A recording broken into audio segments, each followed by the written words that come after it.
Beaucoup de revendications sont restées insatisfaites et selon leur dire, le gouvernement Dogbe a balayé du revers de main tous les accords faits entre le gouvernement Classou et eux. Leur ministre de tutelle, qui lui fait partie de l'ancien et du nouveau gouvernement et qui était même présent lors de ces accords, ne dit mot. Les centrales syndicales des centres hospitaliers universitaires du Togo étaient tous ce mercredi 11 novembre 2020 en AG synchronisé. Notre équipe a fait le tour du CHU Sylvanus Olympio pour y voir de près.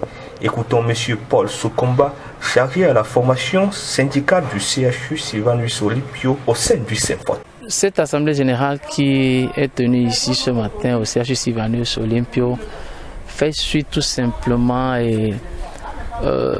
à la conférence de presse qui a eu lieu le 4 novembre dernier à la Maison de la Santé, suite également à la rencontre avec les centrales syndicales avec le ministre, où il en ressort clairement que tout ce qui avait été dit avec le gouvernement Classou n'est pas considéré ou tout simplement a été balayé d'un revers de main par les autorités qui ont maintenant le portefeuille.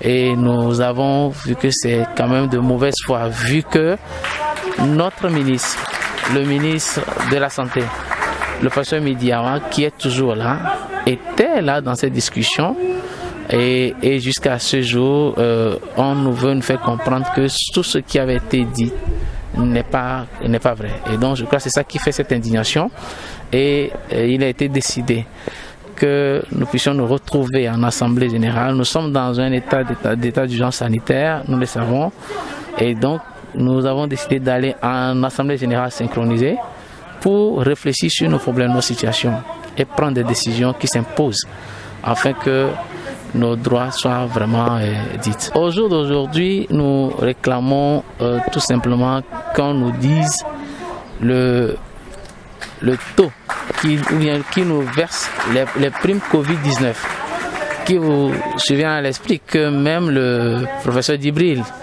a dit entre-temps que chaque personnel de la santé aura 50 000 durant par mois, durant toute la période d'urgence sanitaire.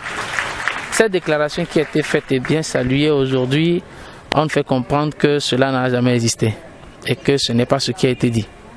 Et qu'est-ce qui a été dit, qu'est-ce qui le fait là, on ne sait pas. Nos questions de statut particulier sont toujours restées à l'étape embryonnaire. Rien n'a toujours évolué. Beaucoup de nos personnels partent à la retraite et on n'a toujours pas de personnel. Nous voulons, alors qu'avec Covid, on nous voyait ce que ça demande. Nous voulons tout simplement on veut avoir du personnel.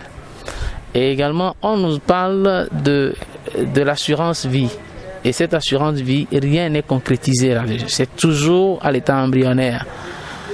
Qu'est-ce que cela comporte? Nous voulons savoir. Si aujourd'hui, un personnel de santé est déclaré est cas contact ou est asymptomatique, quel est le traitement qui lui est réservé? Et si ce personnel est pratiquement comment pas faire la maladie et qu'on l'envoie peut-être au CHL pour son traitement durant toute cette période, je ne crois que c'est sur le lieu de travail qu'il a été malade. Quel traitement va lui être donné par après? Et s'il finit par décéder, qui est le cas en fait fatal, quel sort lui serait réservé donc à sa famille? Et il faut qu'on pense déjà après lui, parce que nous venons toujours devant, nous sommes toujours devant pour le personnel. Il y a l'autre chose qu'il ne faut pas oublier.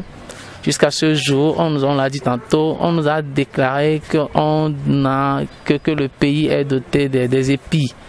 Mais force est de constater que sur nos lieux de service, c'est seulement une infime partie qui a les épis journalièrement. Et pour tout le reste, nous souffrons avec cette condition, avec les épis. Je parle des équipements de protection individuelle. Voilà. À l'issue de cette assemblée générale, je crois que les décisions que nous prenons ici sont en fait des propositions que le QG va réviser, et à la prochaine rencontre avec nos autorités qui ont dit après le 27 novembre que 2 semaines après, ils nous verseront nos primes, ce qui n'est pas fait jusqu'à ce jour. Lorsqu'ils vont retourner les voir, leur dire, nous avons décidé qu'ils aillent leur dire tout simplement que si rien n'est fait, nous allons observer des moments de cessation de travail et on pourrait peut-être rentrer, ce que nous ne voulons pas, en grève pour les prochains jours parce que c'est trop. Voilà. Oui, aujourd'hui, les choses vont vite. Et cette assemblée générale qui a lieu aussi aujourd'hui, a lieu aussi également dans d'autres formations sanitaires. Nous recouperons rapidement les informations et nous pourrons dans les jours à venir commencer par observer des sittings avant d'arriver à la grève si rien n'est fait. Ce que nous ne voulons pas parce que nous comprenons ce qui se passe. Nous avons conscience que c'est nos parents, c'est nos frères et ça peut être nous-mêmes. Et cependant, nous réclamons tout simplement que le strict minimum. Et si rien n'est fait, vous connaissez, vous savez que dans la santé, nous observons les tests. Dans les délais réglementaires, que nos préavis prendront le temps de faire leur temps, nous allons rentrer en mouvement. Et ce serait sans délai. Et c'est des stratégies que nous garderons. Et d'autres stratégies sont là que nous gardons pour le moment pour nous-mêmes. Ici au CHU, nous avons 4 formations syndicales. Nous avons le Saint-Fort, et nous avons le Saint-Pagès, nous avons le Saint-Père Santo et nous avons le Silasto. Et toutes ces formations sanitaires sont regroupées ici en train de faire cette assemblée générale avec tout le personnel, donc toute la base du CHU. Médecins, infirmiers, délégués, surveillants, tous étaient présents pour la même revendication et avertissent pour des mouvements d'humeur dans les jours à venir. Vivement que les solutions soient trouvées puisque nous avons plus que besoin d'eux en cette période de pandémie.